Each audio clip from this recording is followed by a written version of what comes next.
The world never plays fair. No matter how honest you are, someone will betray you. No matter how loyal you stay, someone will use your trust as bait. No matter how much you give, someone will take it all, then vanish without a word. Those who understand this reality, they survive. Those who survive, they adapt. Those who adapt, they rise. And those who rise, they rule. What you are about to learn is not manipulation. It is dark intelligence.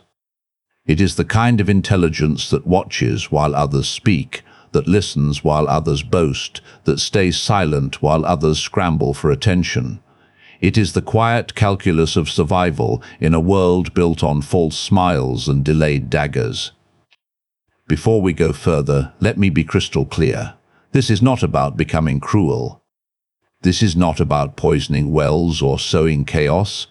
This is about armor, not aggression.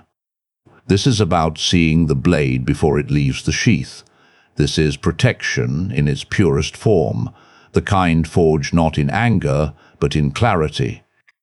You are about to uncover the 7 types of people Machiavelli warned you must never trust, not because they are evil, but because betrayal flows from them like breath, automatic, inevitable, silent, inevitable, silent. Drop this affirmation in the comments. I trust only those who have earned it. Now, let us unlock the secrets. You know this person? They laugh at your jokes a half-second too soon. They nod just a little too vigorously when you speak. They offer praise that lands like velvet, but leaves the scent of ink, permanent and precise. You feel good in their presence, which is exactly why you should pause. Because Machiavelli once said, men are so simple and so much inclined to obey present necessities that the deceiver will always find someone ready to be deceived. This is not about paranoia. This is about pattern recognition.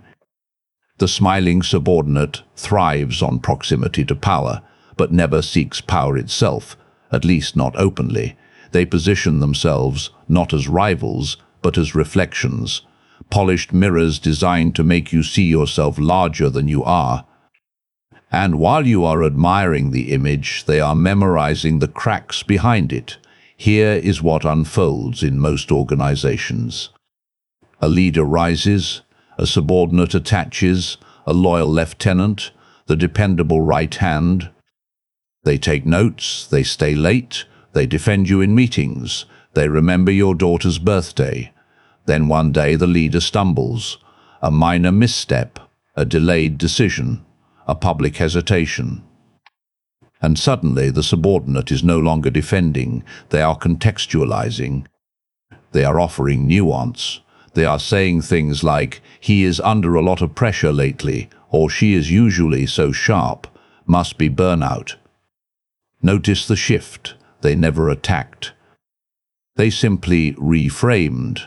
They did not say you failed.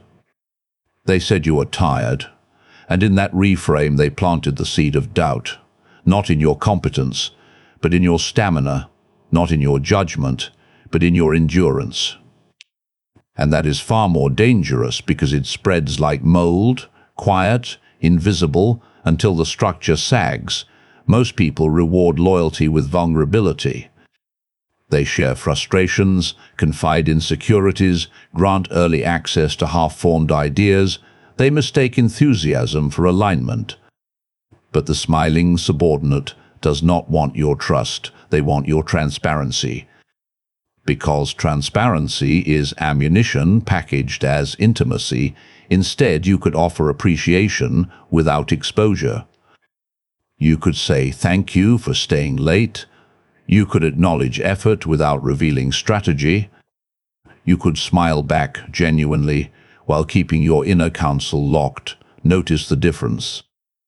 One invites dependency, the other maintains dignity. Deeper application in professional settings. This looks like the assistant who volunteers to take the lead on a client debrief. They will summarize your vision beautifully, but slightly rearranged to highlight their role in its success. In personal life, it is the friend who always says you are the strongest person I know, then repeats your private doubts to others as concern. In family, it is the cousin who remembers every favor you have done, then mentions them at gatherings where others are deciding who to support. This does not mean you must isolate. The key principle here is calibrated disclosure. You reveal only what serves the mission, not what soothes your loneliness. What happens when you master this? You become harder to map. People cannot predict your moves because they do not know your motives. You remain legible enough to collaborate, but illegible enough to stay free. And remember, never mistake compliance for commitment. A nod is not a vow. A smile is not a signature. Warning. This does not mean becoming cold or withholding kindness. It means distinguishing warmth from access. You can be generous without being transparent. You can be kind without being legible. Memory hook. The most dangerous subordinate is not the one who disagrees with you. It is the one who agrees, just a little too fluently. You have met them. They speak in principles, not preferences. They quote justice like scripture and fairness like a birthright. They will tell you the system is broken while standing inside it, waiting for an opening. Machiavelli once said, "He who neglects what is done for what ought to be done sooner effects his ruin than his preservation." The wounded idealist is not lying when they speak. They truly believe, but belief is not loyalty. And pain is not a compass, it is a trigger. Their wound is real. They were passed over, they were silenced, they watched someone less qualified rise, and now they carry that injustice like a lantern. But here is the truth. Lanterns do not just light the path ahead. They also cast long shadows behind, and in those shadows they rehearse revenge disguised as reform. Here is what happens in most revolutions. Corporate, social, personal, a cause emerges. The wounded idealist joins not because they love the mission, but because they hate the old order. They contribute energy, critique, vision. Until the movement gains traction, then the real shift occurs. They do not oppose the new leader. They reinterpret the mission. Suddenly the goal is not equality anymore. It is representation. Then it is recognition. Then it is reparations. Not because the goal evolved, but because their personal grievance did. Let us say you launch a startup with a friend who was fired from their last job for speaking truth to power. They are passionate, committed, brilliant. 6 months in, you make a compromise, delaying a feature to secure funding. They do not object. They write a Medium post titled "The Cost of Convenience." They do not name you. They do not need to. Everyone in your circle knows, and now your team is questioning your integrity, not your strategy. Most people hear idealism and assume alignment. They think someone who hates corruption must love honesty. But hatred is a blunt instrument. It smashes indiscriminately. The wounded idealist does not want a better world. They want a world where their wound no longer defines them. And if rebuilding requires tearing down the person who helped them rise, so be it. Instead, you could honor their insight without handing them the blueprint. You could say your perspective on bias is invaluable. Let us embed it in the hiring rubric, but do not invite them to redraft the entire leadership charter. You separate their diagnosis from their prescription, deeper application. In politics, it is the activist who joins your campaign, then leaks internal emails to prove the movement is not radical enough.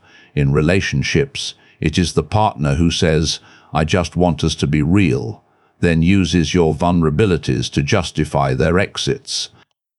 In academia, it is the scholar who champions intellectual freedom, then weaponizes peer review to silence dissenters who challenge their theory. This does not mean dismissing idealism. The key principle here is motive triangulation. Ask not what they are against. Ask what they want to become. What happens when you master this? You spot the shift before it hardens. You hear the phrase, "in my experience," interpreted differently now, and you know the wound is speaking, not the wisdom. Warning: never let cynicism replace discernment. The world needs idealists, just not the ones whose ideals are tethered to personal vindication. Memory hook: idealism untethered from self-awareness does not build temples. It builds ruins with righteous graffiti. They walk into the room and the air changes, not because of presence, but because of proxies. They mention names casually. "Did you know Alex? He and I spoke last week." They reference institutions vaguely, "my team at Cambridge," though they were research assistants for one semester. They wear titles like jewelry, strategic advisor, former director, interim lead, each borrowed for just long enough to impress. Machiavelli once said, "Men ought either to be caressed or annihilated, because they avenge themselves for slight injuries but not for heavy ones." The borrowed authority thrives on slight injuries, tiny deceptions that never rise to the level of confrontation. They do not lie outright. They imply, they do not claim, they let you assume. Here is what happens in networking events, boardrooms, investor pitches. Someone introduces themselves as part of the Stanford ecosystem. You assume faculty. They were a guest lecturer once. They say, "I helped shape the early vision." You imagine co-founding. They attended 3 planning meetings. And because the deception is partial, you feel foolish for doubting. You second-guess your skepticism. You think, maybe I misheard, maybe I am being unfair, and in that hesitation they gain ground. Let us say you are hiring a consultant. They show a slide with logos of Google, Amazon, Netflix. Underneath it says, "Trusted by industry leaders." You assume long-term contracts. Later you learn they ran one workshop at Google's Zurich office in 2019 for 4 hours. Most people reward confidence with credibility. They confuse polish with proof. They see a full calendar and assume demand. But borrowed authority is like counterfeit gold. It shines until you test the weight. Instead, you could ask for specificity without accusation. You could say, "That is impressive. What was your exact role in the Amazon project?" Notice how they respond. Do they clarify, or do they pivot to another name? Deeper application, in academia, it is the speaker who cites their mentor's theory as if it is joint work. In spirituality, it is the guru who channels ancient wisdom but never names the living teacher who trained them. In tech, it is the founder who says, "We are backed by IC," when they only attended office hours. This does not mean distrusting everyone with affiliations. The key principle here is provenance, not prestige. Trace the source. What happens when you master this?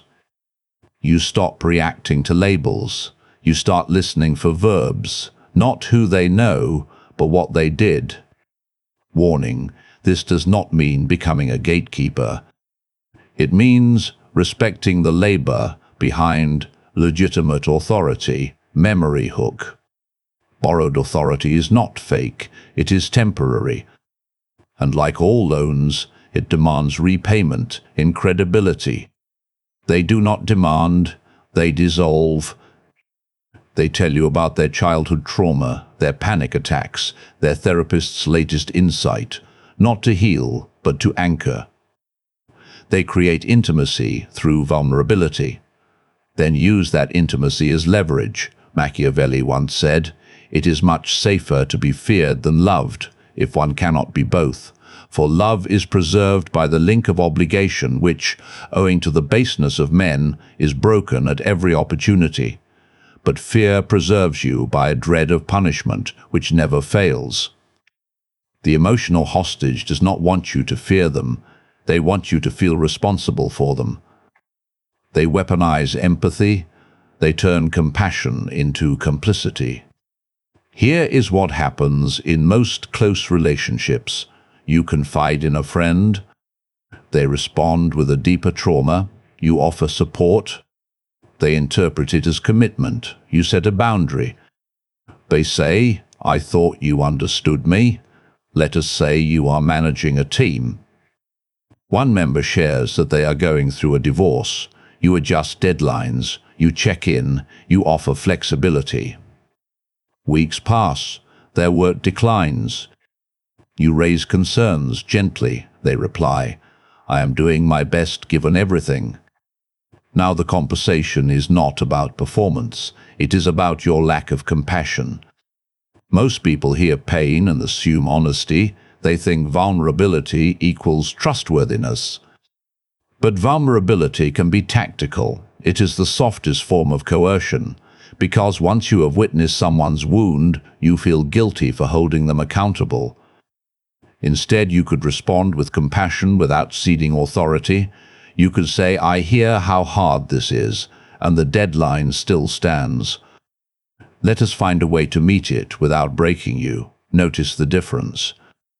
One invites collapse, the other invites collaboration. Deeper application. In romantic relationships, it is the partner who cancels plans, then says, "I just needed to feel safe." In mentorship, it is the mentee who cries during feedback, then says, "You are the only one who gets me." In activism, it is the organizer who burns out publicly, then shames others for not sacrificing enough. This does not mean hardening your heart. The key principle here is compassion with structure. You can care deeply while refusing to carry.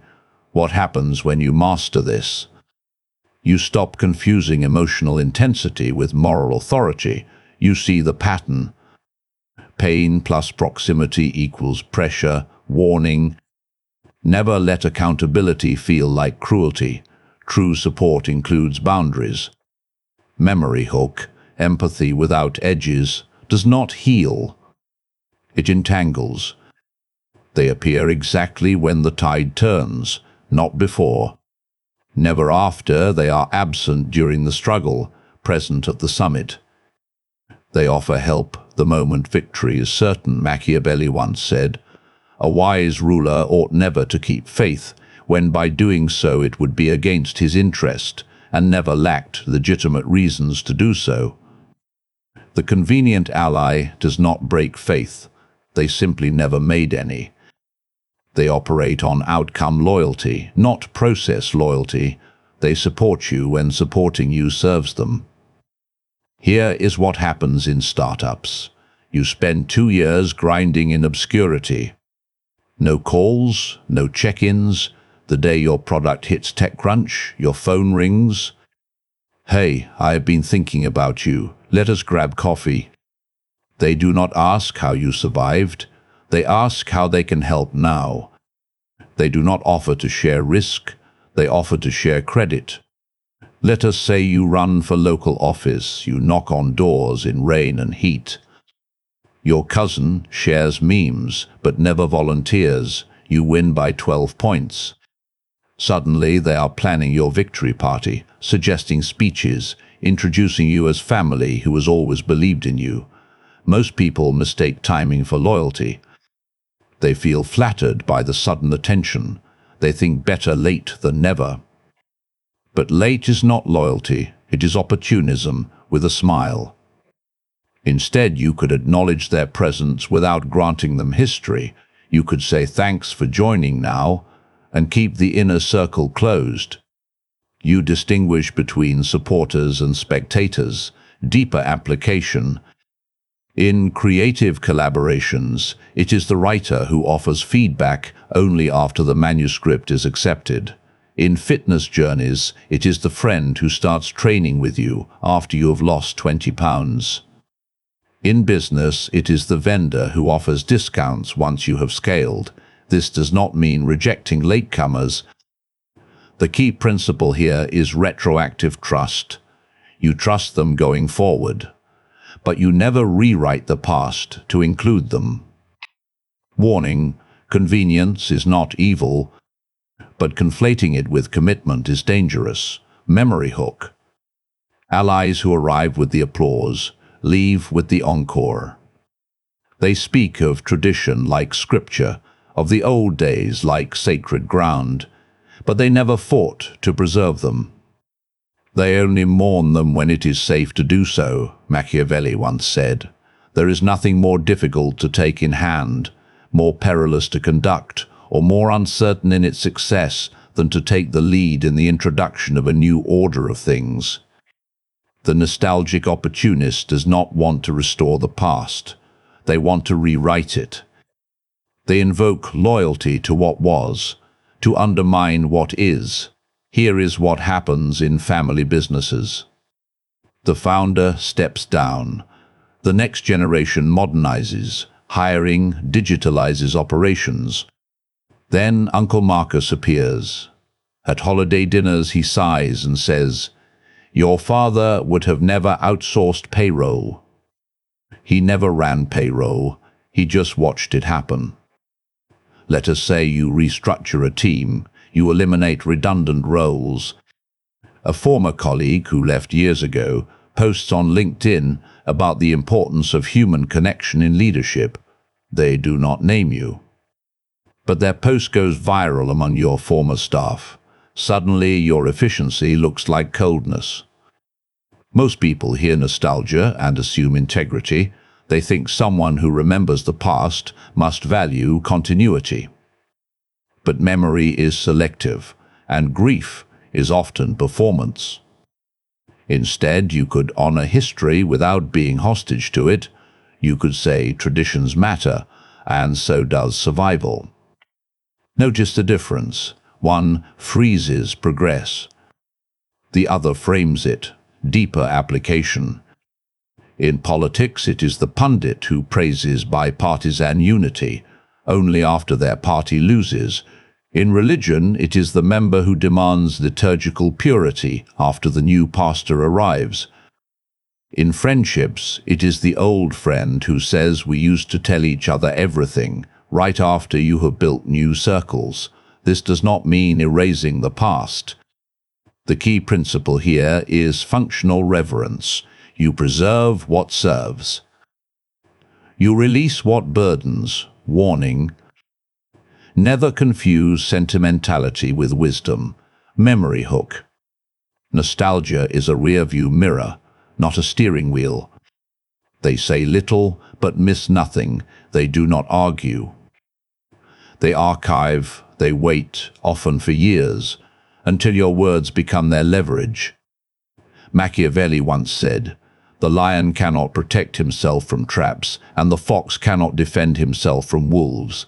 One must therefore be a fox to recognize traps, and a lion to frighten wolves." The silent observer is the fox who never barks. They collect contradictions, not to correct you, but to calibrate your predictability. Here is what happens in board meetings. You advocate for bold expansion.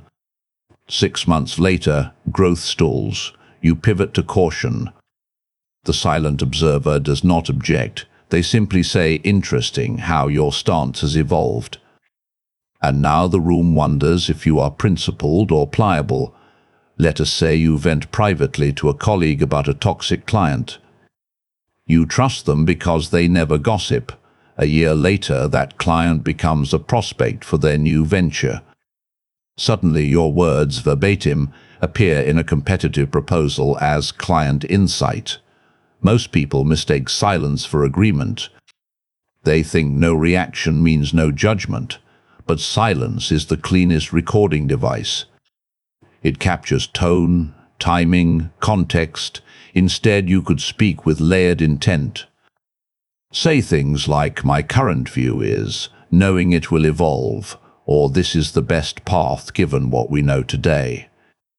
You leave room for growth without inviting betrayal, deeper application.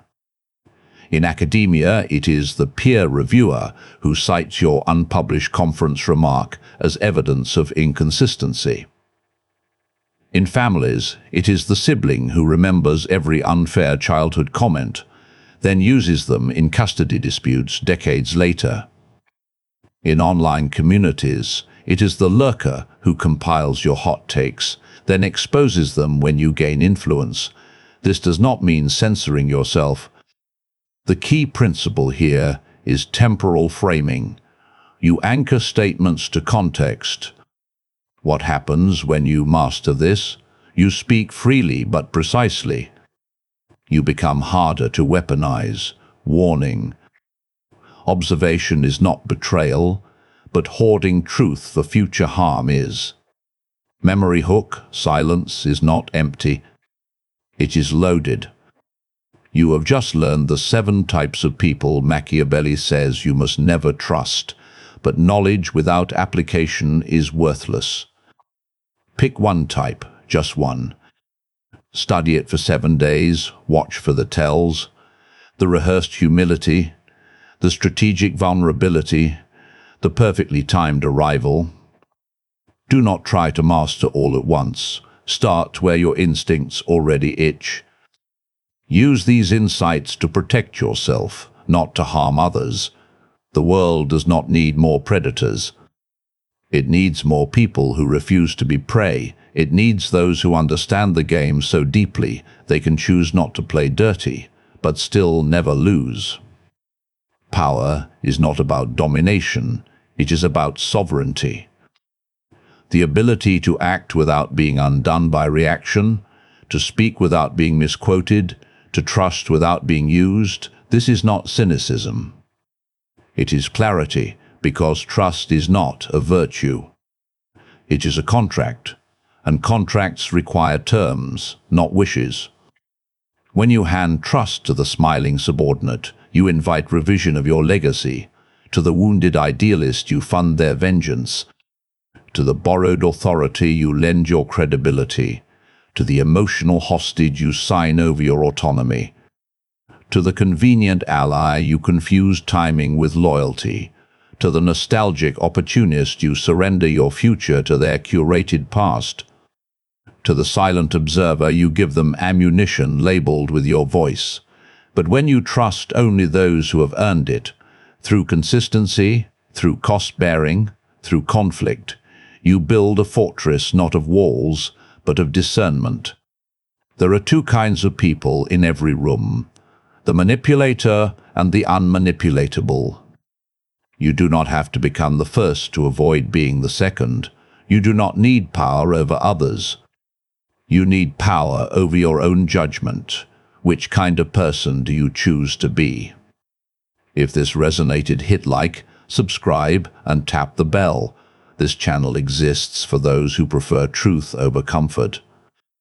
Comment below, which type have you already encountered, and how long did it take you to see them clearly? Stay strategic, stay ethical, and stay powerful.